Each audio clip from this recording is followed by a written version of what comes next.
ఈ 2 రోజుల్లో ఈ రాష్ట్రంలో జరుగుతున్నటువంటి అనేక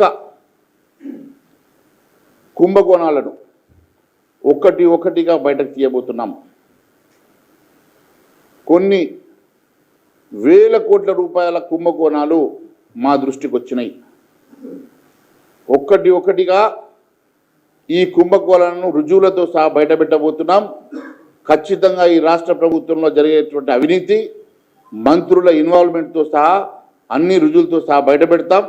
ఖచ్చితంగా ఒకరొకరిని మరి ప్రతి వారం మీకు ఒక కొత్త కుంభకోణాన్ని మీ ద్వారా ప్రజల దృష్టికి తీసుకెళ్తాం. ఈ 2 రోజుల్లో ఈ రాష్ట్రంలో జరుగుతున్నటువంటి అనేక కుంభకోణాలను ఒక్కటిగా బయటకు తీయబోతున్నాం. కొన్ని వేల కోట్ల రూపాయల కుంభకోణాలు మా దృష్టికి వచ్చినాయి. ఒక్కటిగా ఈ కుంభకోణాలను రుజువులతో సహా బయటపెట్టబోతున్నాం. ఖచ్చితంగా ఈ రాష్ట్ర ప్రభుత్వంలో జరిగేటువంటి అవినీతి, మంత్రుల ఇన్వాల్వ్మెంట్తో సహా అన్ని రుజువులతో సహా బయటపెడతాం. ఖచ్చితంగా ఒకరొకరిని మరి ప్రతి వారం మీకు ఒక కొత్త కుంభకోణాన్ని మీ ద్వారా ప్రజల దృష్టికి తీసుకెళ్తాం.